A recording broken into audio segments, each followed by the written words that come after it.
राधे राधे। श्री हरिदास।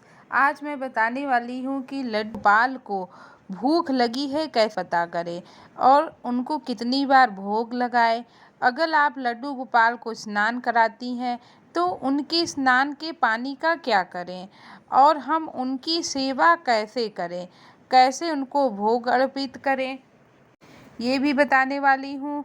और अगर आप किसी दिन पूजा नहीं कर पाते हैं तो आप क्या करेंगे, फिर आपको लड्डू गोपाल को किसी और से पूजा कराना चाहिए। इन सभी सवालों के जवाब आज मैं आपको बताने वाली हूँ। तो सबसे पहले मैं बताती हूँ, अगर लड्डू गोपाल को भूख लगी है तो कैसे पता करें। देखिए, हम सुबह से शाम तक कुछ न कुछ काम अपने घर में ऐसा आता है, इतना बिजी हो जाते हैं कि हम लड्डू गोपाल का 2 टाइम ही पूजा कर पाते हैं और मतलब कि नहीं समझ पाते हैं कि उनको कितना भूख लगी है, उनको हम कितना भोग लगाएं। कई बार तो हमें टाइम ही नहीं मिलता है कि हम कैसे उनको भोग लगाएं, क्या करें।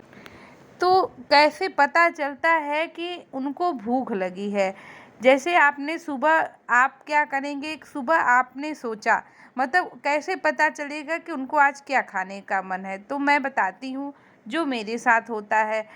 तो सुबह सुबह मैं स्नान कराने के बाद, श्रृंगार कराने के बाद उनको मिश्री किशमिश का भोग लगाती हूँ, पानी पिलाती हूँ, फल देती हूँ, दूध देती हूँ। ये सुबह उनकी मॉर्निंग की दिनचर्या होती है। उसके बाद फास्ट में, मतलब लंच में मैंने जो सोचा होता है कि आज मैं ये बनाऊंगी।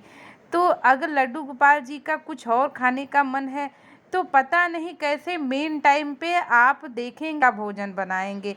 और ऐसा होता है मेरे साथ और हुआ, क्योंकि मैं कभी किसी दिन मैंने ये सोचा नहीं था कि आज मैं ये भी बनाऊंगी। तो अचानक ही मन में आता है कि नहीं, आज ये बनाना है और ये लड्डू गोपाल जी को खिलाना है। तो में आता है कि लड्डू गोपाल जी को भूख लगी है और वो क्या खाना चाहते हैं। तो ये मतलब कि उन भक्तों के साथ होता ही रहता है, लड्डू गोपाल की भावना को समझते हैं, उनकी फीलिंग्स को समझते हैं और लड्डू गोपाल भी अपने भक्त के भावना को हैं। तो अब मैं बताती हूँ कि अगर आपने डेली आप स्नान, तो उस स्नान के पानी का क्या करें। मतलब हमारे मन में सवाल आता है, क्या उस पानी को हम फेंक दें या न फेंकें। तो ये जान लीजिए कि ऐसा आपको नहीं करना है कि आप कहीं भी उनके पानी को फेंक सकते हैं। आप पानी 2 तरीके का होता है। एक होता है कि आप कहते हैं कि अगर आपने, मतलब कि एक होता है कि दूध दही पंचामृत से स्नान कराते हैं। अब उस पानी को आप मतलब तुलसी में नहीं डाल सकते हैं, क्योंकि दूध दही वाला पानी अगर आप तुलसी में डालेंगे ना तो तुलसी माता सूख जाएंगी। क्योंकि मैंने एक बार किया था तो ऐसा हुआ था।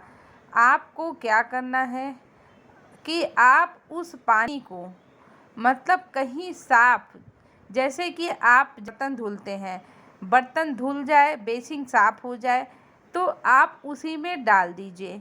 क्योंकि आप क्या करेंगे, जैसे मंदिरों में भी क्या होता है, जैसे कि आप सारे लोग पंचामृत दूध दही देखते हैं, आप जलाभिषेक करते हैं। तो क्या क्या उतने सारे पानी को लोग कहीं इकट्ठा करते हैं? नहीं। उसके लिए भी क्या होता है, अंदर से ही कहीं प्रॉपर एक नाली बनी होती है, उसी के जरिए नाली से पानी अंदर की तरफ बह जाता है। क्योंकि आप मतलब दूध दही में नहीं डाल सकते हैं, है हमारा पौधा सूख जाता है। तो इसी प्रकार अगर आप दूध दही पंचामृत से लड्डू गोपाल का स्नान कराते हैं तो उस पानी को किसी साफ आपके, जैसे कि बालकनी में कोई जाने का रास्ता है तो आप वहाँ डाल दीजिए या बेसिन में डाल दीजिए। और दूसरा कि अगर आप स्वच्छ पानी, सिर्फ पानी से ही गंगा जल से स्नान कराते हैं तो आप उस पानी को तुलसी के पौधे में देते हैं, उससे तुलसी माता को कुछ भी नहीं होगा।